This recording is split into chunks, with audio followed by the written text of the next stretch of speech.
Up front, massacre in Las Vegas. We'll explain how you can protect yourself in the event of a similar attack. And is the United States abandoning its longtime Middle Eastern friends? It's right here, right now, from the Global Lane. The attack on concertgoers in Las Vegas Sunday night is considered the worst mass shooting in modern U.S. history. While families mourn the loss of their loved ones and politicians argue about how to prevent a similar attack in the future, Randy Spivey, CEO and founder of the Center for Personal Protection and Safety, is an expert at surviving such an attack. So, Randy, tell us, how do people, what do they have to do to be trained to face crisis situations, and how do they respond differently than those who have not been trained? Yeah, that's a great question. What we know from doing training for folks over many years is that there's a huge difference between trained individuals and untrained individuals and how they respond to a crisis. An untrained individual, when they go through something like the shooting that just occurred, a typical response is to be startled, afraid, and either lock up and hold on to somebody or just react. A trained individual is going to have a similar initial reaction where they're startled, afraid, but then they have a file on their mental hard drive that says, oh, here are my options. And there are basically three key options. You may have heard the term run, hide, fight. We use what we call the outs. First option is, if you can, you want to get out. And clearly in this scenario, that was one of the best options and one of the only ones they had, to get out of the line of fire as quickly as possible, to move rather than just sit there and be a sitting duck. The second option, if you can't get out, then, and particularly if you're talking about something a little more traditional of an office setting or a school setting, is what we call hide out and keep them out. When we say hide, we don't mean jump underneath a desk or jump under a table. We mean get to some place where you can barricade yourself and keep them from getting access to where you're at. And then the third option is, if you have no other option, then you're going to do what you can to protect yourself and defend yourself. Obviously, in this case where he's in a hotel on a 32nd floor, there's not much you can do to confront him. What about confronting the gunman if you can? A lot of people don't realize, in fact, sometimes you hear the statement, the only way to stop a person with a gun is another person with a gun. And that's one option, and sometimes that works, but it's not necessarily the only option. And in a closed, confined area, it may not even be the best option. And what I mean by that is, let's say you're in a movie theater, and a guy walks down the aisle in a closed, crowded, confined area where you have the opportunity to immediately, say, come up from behind him. 2 or 3 people come up from behind him and then tackle him. That's what we show in the video. Your job really is just take control of their hands, and once you do, the crisis is over. It's what we saw happen in the incident with the Congresswoman Giffords, a couple years ago. The shooter, he had shot her and several other people, and then he went to reload his handgun, and a brave individual reached out, grabbed his arm, pulled him down to the ground, and it was over. So they may not be able to stop them from shooting any shots, but we certainly don't need to see what happened in the Orlando nightclub shooting here a couple years ago, where one person in a closed, confined area shot over 100 people and killed 49. Now, we keep hearing about the extreme danger gap. What is the extreme danger gap, and what are our options should we find ourselves there? Yeah, normally these shooting events are over with pretty quickly. And so we say, before first responders arrive, if you find yourself in an extreme violence event, you're what we call an immediate responder. And from the time that violence begins until the police get there, you're inside what we call the extreme danger gap. And it's what you do or don't do during that extreme danger gap, whether it's 5 minutes, 10 minutes, or 15 minutes. Many times it's your actions that will determine, do you get out and do you survive it? Because if you think about even where you're sitting right now, or where your viewers, if they pick up the phone, they dial 911, how long would it be before the police are in that room where they're sitting? In a restaurant or a movie theater, 5 to 10 minutes, that can be a long time. And what should people avoid doing? Yeah, well, the first thing to avoid is freezing. That's why we say, and in fact, you even saw that and it makes total sense in this shooting at the concert. I've heard many people say for the first minute or so, they thought it was part of the concert, or pyrotechnics and fireworks. And they didn't recognize that, okay, no, these are gunshots that are happening. Some people might hear a car backfiring or something they think is a car backfiring, but really it's somebody with a gun. So the first thing you got to do is figure out, and then you have to move into purposeful action. You can't freeze, and we say when help is, seconds count, help is minutes away. And so you've got to be able to respond in the moment and know those 3 options: get out, hide out, and take out. Well, Randy Spivey, those are some great suggestions and some advice for people who may in the future find themselves in a similar situation. So thank you for joining us today. You're very welcome. My pleasure. Now for Where in the World. Was the recent independence vote in Iraqi Kurdistan legitimate or illegitimate? More than 92% of those who voted said they wanted independence from Iraq. But the Iraqi government says they will not even consider talking about it. Instead, they shut down border access in and out of Kurdistan, an autonomous state in northern Iraq. Turkey, Iran, and even Pakistan have joined the Iraqi government in opposing an independent Kurdistan. And even the U.S. government, Secretary of State Rex Tillerson says the referendum was illegitimate. Well, joining us with more is Terry Law of World Compassion, Dr. Law Ministries. Dr. Law has just returned from Kurdistan. He meets regularly with Kurdish government officials.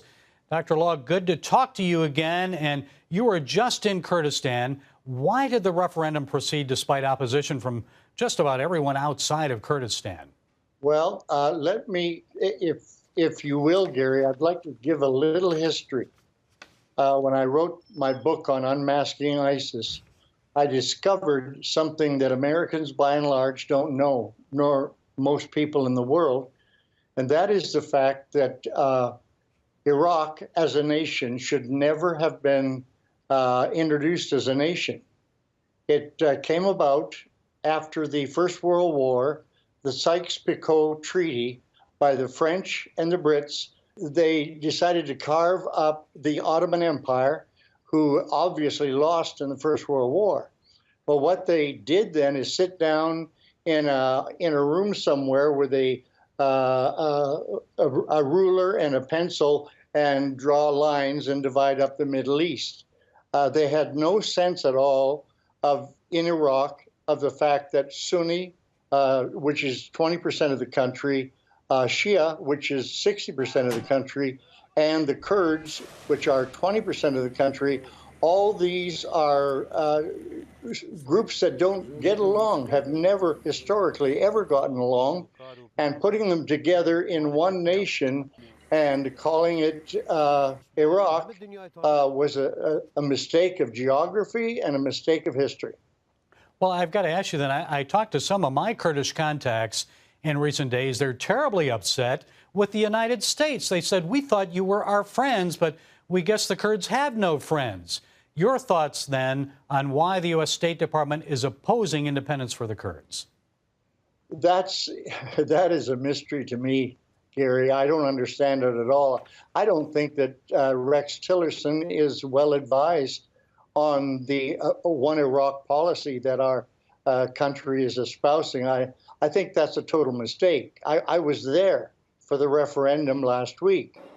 I visited the polling booths. Everything was clean, organized. Gary, never in my life have I seen people coming to vote all dressed up in their finery. Everybody was smiling. It was a national party. As you know, and I've experienced this myself, they're wonderful people. They really are. They've been loyal friends to America over the years. Why should they be given independence? Why? Very simply because there's 40 million of them in the Middle East. They need to be recognized. They are the largest unrecognized people group in the world.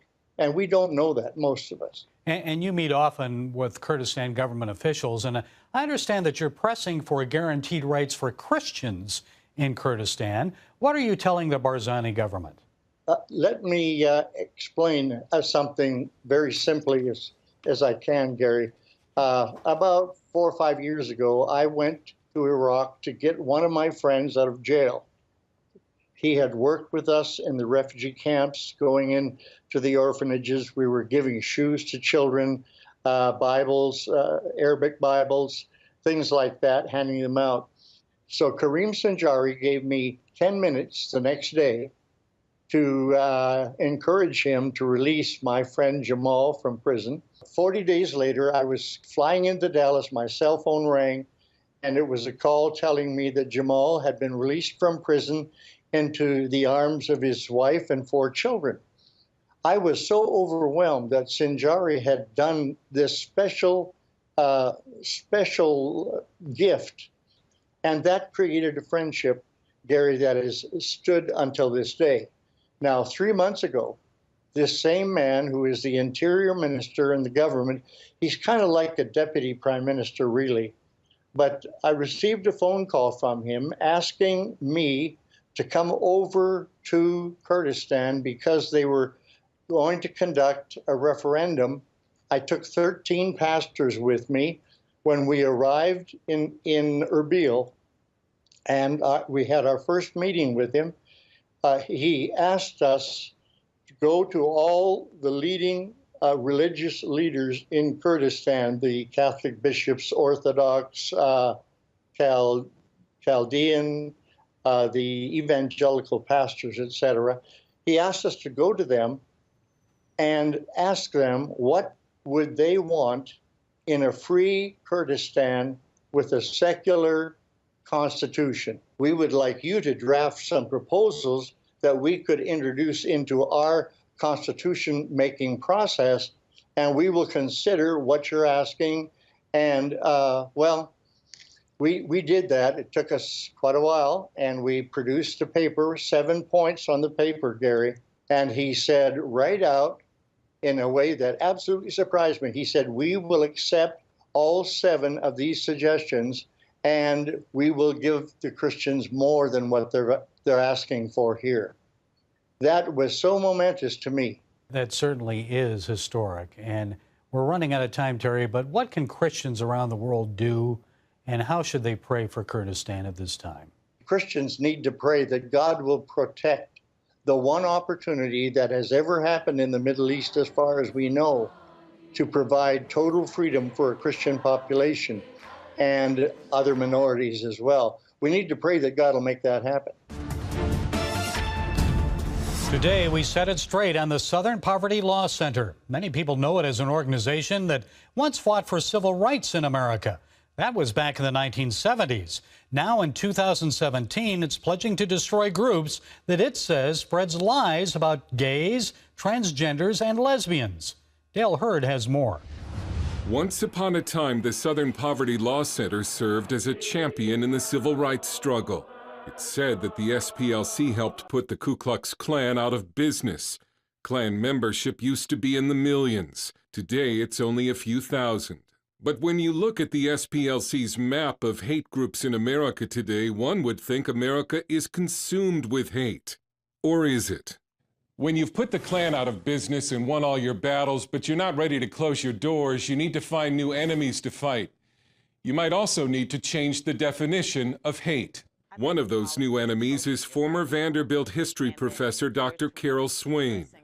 Swain grew up in the Old South and fought poverty and racism to become a university professor. She's an expert on white nationalism, but she's publicly attacked the SPLC, and Swain, a conservative Christian, found herself on the SPLC's hate list as, quote, an apologist for white supremacists. Other SPLC targets have included Dr. Ben Carson, who was then removed from the SPLC hate list, female genital mutilation victim Hersey Ali, and even small charities like the Ruth Institute, whose mission is to help families and children. The Ruth Institute said, if this makes us a hate group, so be it. Among the list of Christian groups on the SPLC's hate map are many local churches, usually because they oppose the gay agenda. It includes the Family Research Council. Executive Vice President General Jerry Boykin, when asked about it, doesn't pull any punches. Well, SPLC, first of all, you need to understand, is probably one of the most evil groups in America. They've become a money-making machine, and they've become an absolute Marxist, anarchist organization. Also on the list, the Christian legal group Alliance Defending Freedom. They did good work many years ago, but the SPLC lost its way a long time ago. Carrie Kupek at ADF dismissed the SPLC as a, quote, direct mail scam, but marvels at the SPLC's revenues with assets north of $300 million. I have never heard of a group with poverty in its name that has so much money. Apple, J.P. Morgan, and actor George Clooney are just a few who have given millions to the SPLC. There's so much money coming in that some of it's going into offshore investments. A red flag for some, but offshore investing is not uncommon among large nonprofits. What's more disturbing is what the SPLC's opponents say is a link to deadly violence against Christians and conservatives. On August 15, 2012, Floyd Lee Corkins stormed into the Family Research Council's Washington offices intending to kill. He wounded the building manager before he was stopped. A bullet hole still remains in this console. After his arrest, Corkins told the FBI where he heard about the Family Research Council. So how did you, this building, this organization, how did you find it? Did you look it up online, or how did you know? The Southern Poverty Law lists anti-hate groups. I found online. Okay. We research on the website and stuff like that. Our people that come to work here every day come knowing that just based on reality and based on what happened here, they're taking a risk. James T. Hodgkinson, who shot House Majority Whip Steve Scalise and injured several others at a congressional softball practice this year, had liked the Southern Poverty Law Center's Facebook page. The SPLC later admitted, "We're aware that the SPLC was among hundreds of groups that the man identified as the shooter liked on Facebook. I want to be as clear as I can possibly be. The SPLC condemns all forms of violence. But after these attacks, some are asking the obvious question, does the Southern Poverty Law Center spread hate?" The SPLC did not respond to our invitation to be a part of this story and refute the claims made against it, but publicly remains unapologetic. The SPLC says their listing of Christian groups who oppose the LGBT agenda is completely unrelated to religion, Christianity, or the Bible. These groups are listed because they repeatedly lie in an effort to defame LGBT people.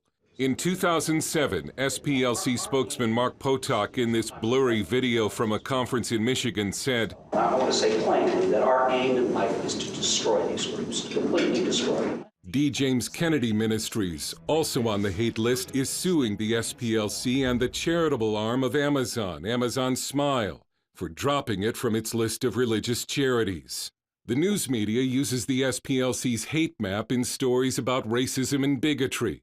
CNN published the list under the headline, "Here are all the hate groups active in your area." 47 conservative groups and Senator James Langford have written the media demanding that it stop using the SPLC hate map as a source.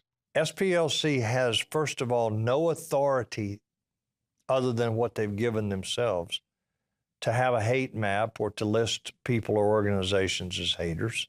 But there's no sign the Southern Poverty Law Center is changing course. When the left supports it so strongly, much of the news media relies on it, and the donations keep rolling in. And if Dale's reporting isn't enough to enlighten you, joining us with more is Hannah Sherlocker. She's the campus coordinator for Campus Reform. Now, Hannah has appeared on the Global Lane before, and she's just earned a spot on the SPLC watch list. Hannah, it's a hate watch list, is it not? Hate speech watch list? Good to see you again. Why are you on this list? Guilt by association or what? Well, thanks for having me. It's great to be here with you again.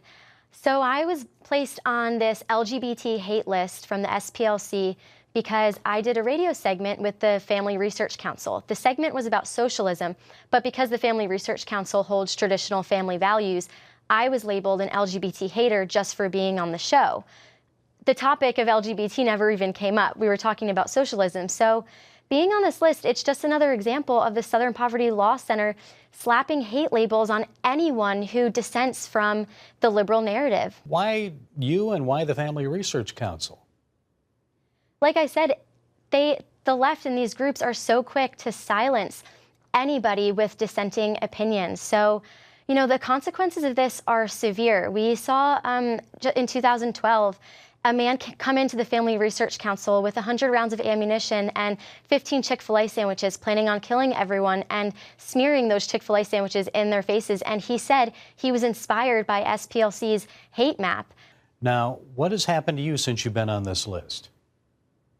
I have received a great deal of messages already, of hateful messages and threats. Thankfully, I work for an employer who's sympathetic to this injustice, but this has serious implications for my safety and my career. I mean, my name is permanently out there as a hater. And at Leadership Institute's Campus Reform, I work with students every day across the nation who face this same type of bullying just for having conservative ideas. You know, we just had students at Berkeley. They were threatened with brass knuckles and lead pipes and stalked and harassed by groups like Antifa. And the irony of all of this is that of the 917 hate groups listed on this SPLC hate list, there's not a single mention of Antifa, Resist, By Any Means Necessary, which are all domestic terrorist organizations that threaten free speech and threaten ideas and threaten students across the nation on our college campuses. So it really makes you wonder, what is their definition of hate and why did they change the definition to only fit their narrative? Tell me about others that made the list. Tell me about them. It wasn't just FRC and you. Yeah. I know Governor Sam Brownback, Trent Franks, Congressman, also on it. Yeah. Who else? So we saw last year, Ben Carson was actually on the list of extremist haters. I didn't quite make it to that list, but Ben Carson, of all people, such a gentle man, he was labeled as an extreme hater over groups like Antifa and Resist. And then we saw Dr. Carol Swain, who is an African-American Vanderbilt professor who was labeled a white supremacist sympathizer for expressing views that were contrary to the liberal agenda. She was actually calling out the hypocrisy of Southern Poverty Law Center on racism. And she was labeled a white supremacist sympathizer. It's just absurd. And it's really, at the end of the day, just a bullying tactic, and it needs to stop. I mean, people across the country, whether they're students or people in the workplace or just your regular tax-paying American, we're constantly bullied and silenced and pushed into a corner for having any views that go against the liberal narrative. And, you know, it's time we push back. You know, I'm personally pushing back by calling on the Southern Poverty Law Center to remove me from this list. And I think all Americans who have been bullied by the Southern Poverty Law Center need to push back too. In the aftermath of the Las Vegas mass shooting tragedy, some Americans are now calling for tougher gun laws. What do people really think? Should we place more restrictions on guns in America? We send Mung Fei Lee to the streets to find out. What's your opinion about gun control or gun policies today? Gun policies? I really don't agree with them. I just don't like them. I understand the gun policy, but I don't really agree with them because it's too free range out there, and everybody can hold a gun nowadays, even with or without a license. So I don't agree with them at all. All right, thank you. What about you? share with me. Me personally, honestly, I really don't care for guns at all. I mean, I think it's crazy because kids nowadays are using guns to protect themselves or to shoot others. For what reason, I have no clue. But I do blame the society for projecting guns to be a cause. Know what I mean? So I don't really care for guns for real. There shouldn't be any. You know, you have your right to have any gun that you prefer. So, yeah. I'm part of the NRA, so. Oh, great. What about you, ma'am? I have a little bit different point of view. I don't think it's safe for people just to have assault rifles and stuff like that in their possession. I mean, I think everyone has the right to bear arms, but there should be a control on what kind of guns people are allowed to have. I mean, I believe you're allowed to have your own weapon. My husband carries, we have one in our household. I don't have an issue with it. I mean, I think you should be smart about it. Like, I have kids coming over to my house this weekend. I'm going to put my guns up to where they can't get it. We use it for safety. I don't personally carry, but I could conceal if I wanted to. I can open carry if I wanted to. I think it's a matter of knowing, what you're doing. Obviously, you don't want to just have it to have it. You want to make sure you have a reason to have it. And I think people who do conceal and do have weapons should, one, know how to use it, and two, have it properly, stowed when it's not in use. I do feel like it's necessary for a lot of people to carry, but at the same time, I feel like qualifications and stuff should be a little bit more stricter when it comes to who they allow and things like that. Now to drive it home on the Las Vegas massacre and gun control. Whenever mass shootings occur, as families, friends, and a hurting nation still mourn the dead and injured, gun control advocates always seem to rise up and use tragedy to demand new gun laws. They say if only tougher laws had been in place, and if only Nevada had required background checks, the mass shooting at the Las Vegas concert may not have occurred. Guess what? Automatic weapons were banned nationwide in 1986, and that didn't prevent Stephen Paddock from altering one of his rifles to make it automatic. And background check? He'd never been convicted of a crime or treated for mental illness. That wouldn't have worked on him. Tougher laws and more extensive background checks won't prevent people from committing evil acts. Even if all guns were banned in violation of the Second Amendment to our Constitution, yes, the Second Amendment, people would still find a way to get them. 93% of gun crimes committed in the United States each year are committed by people who obtained a firearm illegally. They didn't go to a gun store to purchase one. They didn't undergo a background check. Tougher laws do not prevent or deter evil acts. Some people have asked me, why are we now seeing so much terrorism, mass murders, and disasters like Hurricanes Harvey, Irma, and Maria? Are we in the end times? Well, you know, I'm not a theologian or an eschatologist. I don't know. I do know these are troubling times. And here's Pat Robertson's take on why now. There's disrespect now for our national anthem, disrespect for our veterans, disrespect for the institutions of our government, disrespect for the court system, all the way up and down the line, disrespect. And when you lose that kind of respect, you lose this authority. But more than anything, until there is biblical authority, there has to be some controlling authority in our society, and there is none. And when there is no vision of God, the people say, there's no vision of God, the people run amok. When there's no vision of God, the people run amok. And that we have taken from the American people the vision of God, the whole idea of reward and punishment, an ultimate judge of all our actions. We've taken that away. And when there is no vision of God, the people run amok. You know, the only thing I'd add is it seems like Americans no longer fear God. Even non-Christians believe our Creator will judge each of us at the end of our lives and determine our eternal fate. Orthopedic surgeon Dr. Mary Neal died, went to heaven, and came back. Her latest book is 7 Lessons from Heaven, How Dying Taught Me to Live a Joy-Filled Life. She says her experience helped her realize that God's love for us is everything. If we truly accept that, it changes the way we view every moment of every day, how we live our lives. So let's all accept God's love and then share it with others. Tougher gun laws won't help us overcome evil. Loving God and others will. Well, that's it from the Global Aim. Until next time, be blessed.